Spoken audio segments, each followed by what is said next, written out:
You're back with another one. This time we got top 10 action anime where the main character is super strong slash overpowered. By AnyTube. It's been a minute since I've seen an AnyTube video come up on the shuffle. So let's get into it. Make sure y'all like the video, comment, subscribe.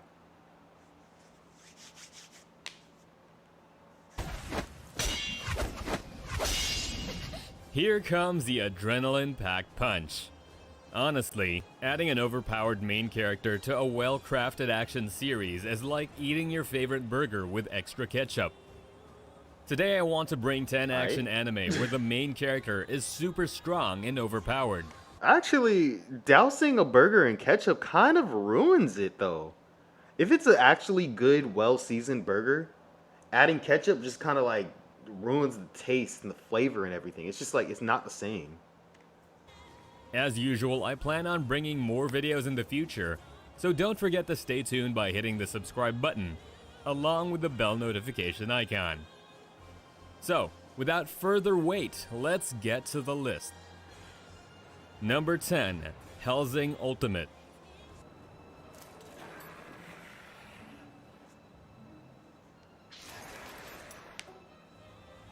You've all heard the tales of Dracula, right? Then here's an anime where Dracula is overpowered. Hellsing is an organization that is dedicated to stopping evil entities such as vampires, and the organization has a great tool in their possession called Alucard. Alucard is, if you notice, Dracula spelled backward, and is currently the most powerful vampire up to date. And he is the character that gives the show a more adult and mature feeling. He is not only an overpowered character, but also a remorseless killer. The action of the show is well choreographed, but if I were you, I'd be keeping an eye on Alucard's clash with the crazy priest Anderson, which are the best moments in the anime. Number 9, Blood Lad.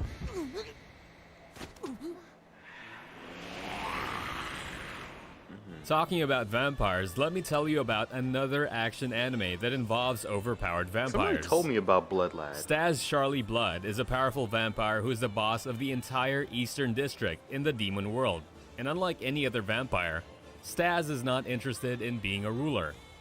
He is rather interested in Japanese culture though. Guess not. But things change when an ordinary Japanese girl named Fuyumi Yanagi steps inside a portal to the demon world by accident. But of course, this one isn't filled with a happy premise. Fuyumi is killed during a fight with the demon, and Blood Lad shows Stas' journey to bring Fuyumi back to life, and by doing so, grants himself a ticket to the human world. Blood Lad is a mixture of comedy and action, but all laughs are gone when Stas changes moods and decides to go berserk. Number 8, Mob Psycho. Yup. Mob OP as hell.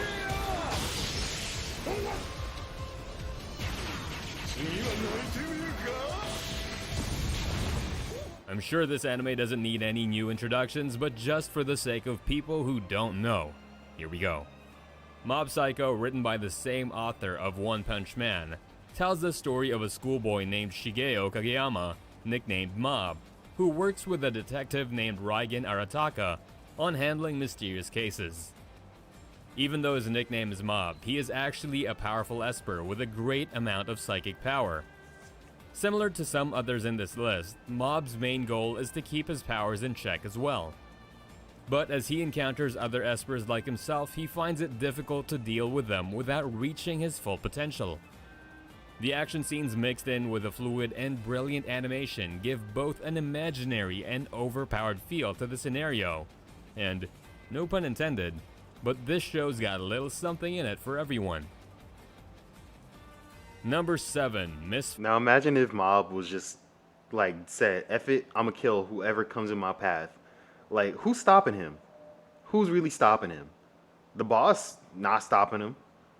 Everybody, no one's stopping him. He's you know, they lucky Mob is a good person. Maybe his brother eventually could stop him, but not right now. And not at the beginning of the series. If Mob really wanted to kill people, like, he could take over the world by himself. Of Demon He's King that OP. Academy. Yeah, this dude is so OP. His heartbeat killed the guy How and brought him back overpowered to can life. you get? If One Punch Man isn't enough overpowered for you, then I'm sure Anos will be. The unique factor of this action anime is that the main character is overpowered, and not just regular overpowered. He has the ability to snap his fingers and kill people, bring back souls from the dead, and even kill a whole army without breaking a sweat. If you need some power fantasy with a great main character, then this would be a great addition to your watch list. Anos will surprise you with his power over and over again, and even the toughest opponents find trouble facing him when the man is at the peak of his power. Not only Anos has enough demon power to destroy the world, he also is the strongest demon king in the world. Number 6, Dorohedoro. Okay, my fault. He was like taking a long breath before ever. Not only will Anos will like, I'm sorry, I have to speed it up a little bit.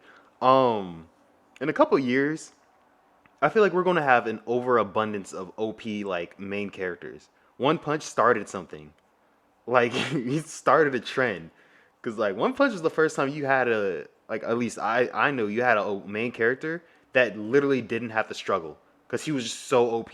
Like he was just like, oh, I got it, boom, just like that. So I feel like it's just people are going to try to ride that One Punch wave. Like they already started to ride the One Punch wave, making these OP characters. So like Overlord, he's OP. Like it's you know, they're just going to keep on this wave of OP. It's going to be its own genre. Like we're just gonna name it the OP genre.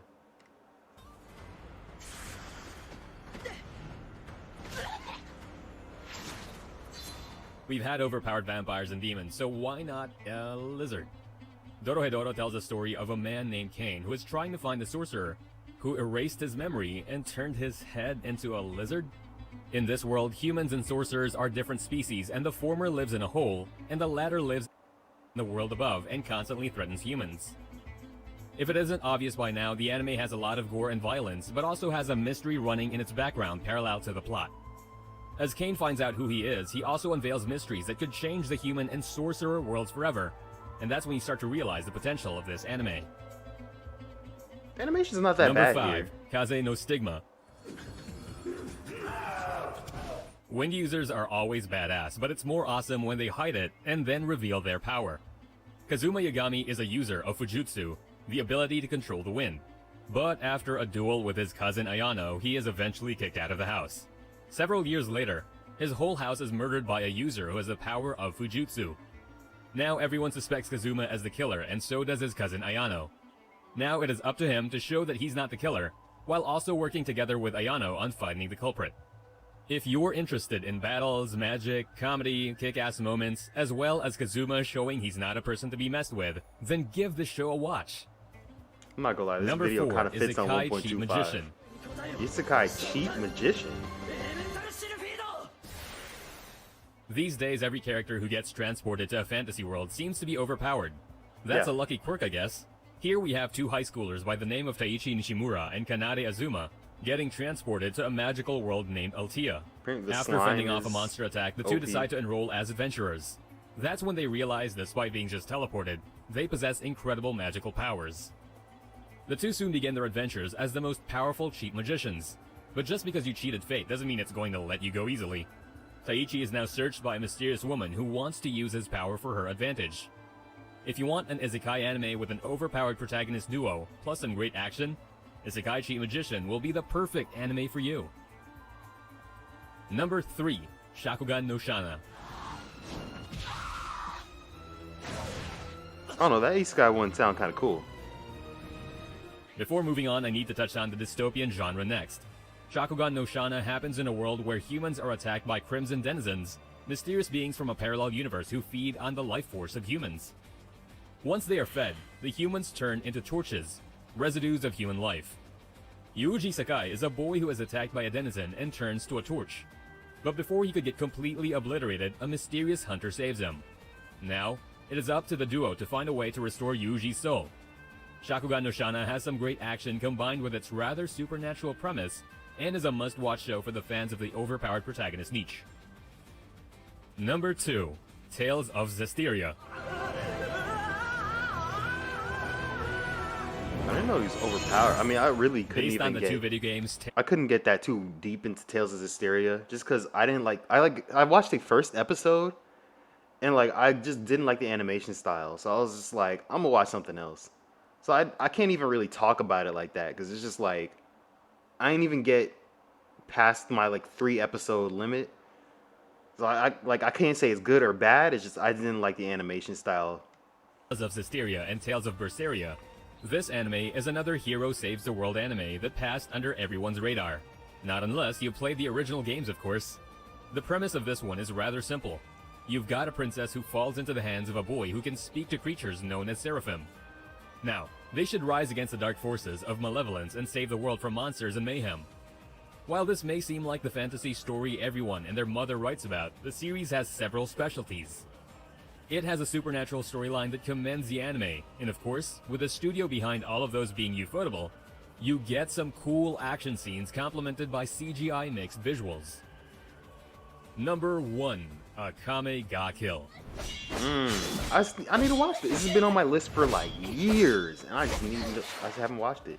Akame ga Kill is a part action mystery that talks about a rebellion, and another part of it is a dark show that discusses the dangerous side of power and politics. Many fans of this show like to call it the Game of Thrones of anime, because it has a habit of killing the characters at unexpected moments. I did hear It's about that. a boy named Tatsumi who joins a rebel group called the Night Raid in fighting against the cruel rule of the government. The Night Raid carries tegu, which are powerful weapons they use in their battles. The first moments of the show can seem like a genuine lighthearted comedy with an interesting plot, but the darker part of it comes in the later episodes when characters are slain in brutal ways, and sometimes the show also tackles mature themes. Akame ga Kill is overall the darker side of action anime out there, and definitely one of the best. So, did you catch some good... Oh, good. I need to watch that then.